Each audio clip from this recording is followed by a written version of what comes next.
아, 혹시 지금 그걸 굳이 있습니다. 저기요, 저 위원장 직무대행 말 조심하십시오.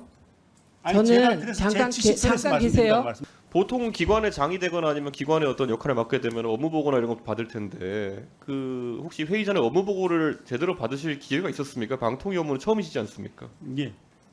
그러면은 방통위에 지금 그 국들이 어떤 게 있죠? 아, 혹시 지금 그걸 굳이 아니요 이게 직무대행으로 이제 이 기능을 하신 뒤 이제 방송정책국도 있고 방송기반국도 있고 예. 시청자 저기 이용자 보호정책국도 있고 다 있습니다. 예. 예. 근데 이런 문제를 지금 보고를 지금 다 받으시고 직무를 하실 수도 있음에도 불구하고 첫날 바로 안건을 처리해야 된다고 생각하셨던 이유가 뭐죠? 이진숙 위원장도 그렇고 부위원장도 그렇고. 사안이 그만큼 긴박하고 기관의 구성입니다. 기관의 구성이 안 되고 있으니까 기관 구성을 위해서라면은 빨리 그 현안부터 기관 구성을 위해서 필요한 현안들을 빨리 처리하는 것이 필요하죠. 그리고 기관 구성이라면 당시에 방문진의 구성입니까? 아니면 방통위 구성입니까? 방통위를 구성하는 건 아니겠습니까? 방통위 구성이 저희들 선결 과제지. 방통위 구성을 어떻게 안건으로 처리한다는 얘기죠?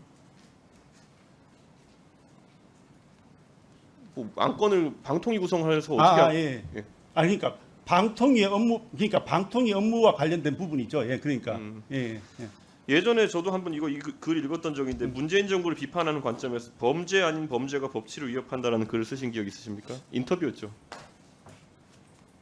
그 법치자유민주주의 연대 쪽에 이제 인터뷰하신 건데. 제가 인터뷰도 좀 많이 하고 예, 이렇게 알고 있습니다. 칼럼도 많이 써서 다 기억하지는 못하겠습니다. 예, 그 제가 그리고- 인상적으로 봤던 부분이 사실 인치라는 것은 결국 그 어느 누군가의 의지에 따라서 통치를 한다는 것이어서 독재로 가는 길에 다른 표현에 지나지 않는다라는 표현을 저는 인상적으로 봤습니다. 예. 그래서 맞는 말이라고 생각하고요. 예. 그런데 지금 봤을 때 방통위 설치 및 운영법에 보면은 예. 결국엔 대통령이 임명한다. 그런데 추천은 지금 국회가 하게 되어 있죠. 일부 인원에 대해서. 예, 3명은 추천을 국회하게 되어 있습니다. 일부 인원이 추천한 것에 대해서 대통령이 임명하는 것에 있어서 본인의 의사 판단이 개입할 수 있다 보십니까?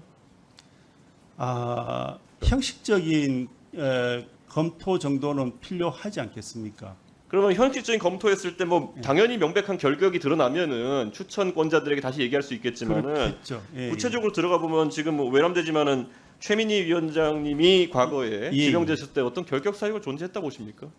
그 부분과 관련해서는 법제처에서 검토가 이루어지고 있는 중이었던 것으로 알고 있습니다. 그리고 그 법제처 검토가 이루어지고 있는 중에 아마 정확한 시점은 모르겠는데 지금 위원장님께서 법제처에 그렇게 그 사퇴를 하신 것으로 그렇게 알고 법제처 있습니다. 회부해 가지고 7개월, 8개월 다툴 정도로 그렇게 심한 결격이 있다 보십니까? 그 부분에 대해서는 뭐 제가 법제처 업무 처리 방식에 대해서 제가 논의할 바는 아닌 것 같습니다. 그렇게 되면은 이 조항 자체가 방통위 설치 운영에 관한 법률 자체가 법제처라는 기관의 행정에 완전히 얽매이게 되는 것이거든요. 앞으로 비슷한 상황이 있으면 실질적으로 추천권자도 임명권자도 어떤 권한도 행사할 수 없는 거 아닙니까? 이건 문제 있는 거 아닙니까? 기본적으로 제가 계속 그 기관의 구성에서 지금 내가 너무 지금 사실은 제 기관이 지금 네. 정상적으로 운영이 안 되니까 그 부분에 대해서 너무 이렇게 제가 천착하다 보니 그 부분에 대한 네. 답변에 제가 좀 매몰된 측면은 있긴 한데요. 예. 한데 지금 뭐냐면은 그 기본적으로 지금 방통위원 선임은 행정부의 구성원을 뽑는 것입니다. 그래서 대통령이 임명을 하는 것이고요. 그리고 대통령이 임명권을 행사하는데 단지 국회는 추천을 해달라고 요청하는 것입니다. 그럼 기본적으로 실질적으로 행정부의 대통령에게 구성원은 그럼 대통령과 행정부의 거부권이 사실상 있다고 보시는 건가요? 거부권이 아니죠. 적어도 임명권자라면은 아무런 의사 표현도 못하고 그대로 형식적으로만 하는 것이 아니고 적어도 기본적인 결격 사유 정도는 확인할 권한은 그럼 가지고 있다고 앞으로 생각이 되는 거죠. 윤석열 대통령께서 뭐 대법관이라든지 여러 가지 다른 뭐 의회 추천 인사에 대해서 비슷한 권한을 행사할 수 있다고 해석하십니까? 그거는 뭐 특정해서 왜 방통위원회만 이런 일이 발생하는지 혹시 뭐 설명이 가능하십니까? 왜냐하면 지금 방통위가 기능하려면은 위원을 채워야 되는데 예. 방통위에서만 이런 일이 일어나고 있는 거 아닙니까? 무수히 많은 의회 추천에 대해 가지고 대통령이 아니 견제 안 하시다가 왜 방통위만 이러는 겁니까? 제가 상황을 정확히 이해하고 있는지는 모르겠는데요. 예. 분명히 형식적인 부분에서 문제가 있었기 때문에 그 부분에 대해서 법제처에서 검토를 하고 있었고 법제처 입장에서는 그걸 선뜻 결정하기 어려운 사정이 있어서 검토하는 과정이 좀 길어졌던 것으로 저는 그리 알고 있습니다. 저기요, 저그 위원장 직무대행 말 조심하십시오. 아니, 제가 저는 그래서 잠깐 제 지식선에서 계세요. 말씀드린다고 말씀드립니다. 말 조심하십시오. 저는 2023년 3월 30일 국회에서 민주당 추천 방통위로 위원으로 의결되었습니다. 법제처는 아무런 판단을 하고 있지 않습니다. 이건 명백히 비정상이라 저는 이런 거 답하라고 하는 거 아니고 말 똑바로 하십시오. 제가 부적격인 것처럼 아니 전혀 그렇지 않습니다. 얘기하지 마십시오. 자, 그러면 지금부터 아주 중요한 말씀을 드릴 건데 여러분들은 지금까지 이런 정치권이나 사회적 이슈들을 보게 되면 어떤 생각이 드셨나요? 제가 뉴스만 평소에 잘 챙겨봐도 돈이 된다. 뉴스가 곧 돈이고 돈을 벌 수 있다라고 말씀을 드렸는데요. 자, 여러분들. 예를 들어 여기 보이는 비상계엄 선포에 관한 뉴스들. 대통령이 국가 전시나 재난 상황도 아닌데 이런 비상계엄을 시행했다는 뉴스를 보게 되면 여러분들은 이런 뉴스를 보고 잠깐의 이슈로 끝낼 게 아니라 이걸 어떻게 활용을 할 수 있을까? 하며 고민해 보신 적이 있는지를 되물어보고 싶습니다.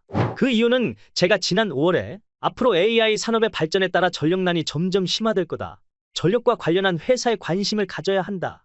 뉴스만 보고 그냥 넘어갈 게 아니라 이걸 투자 쪽으로 생각을 한번 해보셔야 한다라고 말씀을 드렸었는데요. 유튜브에 올라오는 이런 뉴스 썸네일들처럼 이렇게 AI 산업이 이슈가 됐을 때 부자들은 여기서 직접적인 수혜를 받는 회사가 무엇인지, 어떤 종목이 가장 좋고 어디에 투자해야 돈이 몰리는지를 자연스럽게 생각하기 때문에 우리는 이런 부자들의 사고방식을 배우고 따라가야 한다고 제가 말씀을 누누이 드렸었습니다. 이처럼 부자들이 봤을 땐 이슈가 곧 돈으로 이어지고 나에게 돈을 벌어준다는 경험적 확신이 있기 때문에 항상 이런 사회적 이슈를 관심 있게 챙겨본다고 말씀을 드렸던 건데요. 그러면서 이벤트성으로 저한테 구독이라고 문자 남겨주신 모든 시청자분들께 AI 관련 종목들 중에 가장 급등할 확률이 높고 아직까지 사람들의 큰 관심을 받지 못했던 유망한 종목 딱 하나를 선정해서 문자 남겨주신 분들께만 무료로 알려드렸었습니다. 많은 종목이 아니라 딱 한 종목 대원전선이라는 종목을 정확히 얼마에 매수해야 하는지, 그리고 수익률이 어느 정도 나왔을 때 팔아야 하는지 이런 부분들까지 여러분들에게 정확히 알려드렸었는데, 자, 지금 실제로 어떻게 되었죠? 오른쪽을 보시면 아시겠지만 제가 4월 초에 문자로 대원전선을 소개해드리고 나서 실제로 2달도 채 지나지 않아 이렇게 주가가 400% 이상 급등이 나왔습니다. 그래서 기존에 제 채널 영상을 보셨던 분들은 제가 드린 이 종목으로 수익을 내실 수가 있었을 텐데요. 다시 한번 축하드린다고 말씀을 드리고, 자, 이번에도 마찬가지입니다. 최근에 큰 이슈가 되고 있는 것이 우리나라 비상계엄에 관한 문제인데 현재 여야에서도 국민 눈치를 보며 편가르기를 지속적으로 하고 있고 이에 대한 청문회도 꾸준히 열리고 있는데요. 이처럼 대다수의 10대, 20대 젊은 연령층까지도 정치판에 대한 관심이 더욱 증폭되고 있기 때문에 여야 당대표나 중요 인물에 대한 테마주들이 결국 크게 부각받을 수밖에 없습니다. 화면 보시면 이재명 관련 주식의 주가가 계엄 이후로 단기간 폭등한 것도 볼 수가 있죠. 그렇다면 이처럼 국민의 이념을 잘 파악한 인물이 다음 정권을 차지할 확률이 높을 테고 그 인물과 당에서 제일 먼저 시행할 정책이나 부각받을 회사가 무엇인지를 생각해야 한다는 말인데요. 우리는 이렇게 조금만 달리 생각한다면 계엄 자체의 이슈도 돈으로 바꿀 수가 있다는 거고 큰 부를 위해 미리 준비해야 한다는 겁니다. 그래서 이번에도 제가 선점해둔 계엄 관련 정치 테마주 25년 상반기 급등이 유력한 대장 종목 1개를 선물로 드릴 건데요. 받는 방법은 지난번처럼 구독만 해주시면 되고 저에게 문자로 구독했다고만 남겨주시면 제가 12.3 비상계엄에 따른 여파가 25년도 상반기에 어떤 테마를 크게 급등시키는지, 그리고 그 안에서 대장주 역할을 하면서 주가가 가장 크게 급등할 한 종목만을 구독자분들에게 종목명과 사고파는 시점까지 답장으로 모두 알려드리겠습니다. 그래서 여러분들이 이 주식으로 돈 버는 연습을 한번 해보셔라 이렇게 말씀을 드리고, 지금 이 영상을 보시는 시청자분들 중에 나도 이번 종목이 궁금하다 하시는 분들은 누구나 상관없이 그리고 어느 시간이나 관계없이 부담 갖지 마시고 이렇게 상단에 항상 제 번호를 남겨놓고 있으니까요.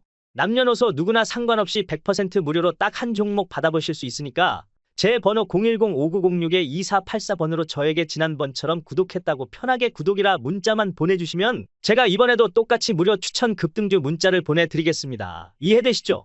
그래서 다시 한번 010-5906-2484번으로 구독이라고 문자 보내주시면 여러분들이 직접 이슈를 통해서 돈 버는 연습을 해보실 수가 있는 거고, 제가 돈을 받는 것도 아니고 투자를 대신해 드리는 것도 아니기 때문에 밤이든 새벽이든 아무 때나 부담 없이 문자 보내주시면 되는 겁니다. 그리고 수익이 크게 나면 저는 다른 것은 바라지 않습니다. 제 채널에 구독, 좋아요 한 번씩만 눌러주시면 감사하겠습니다.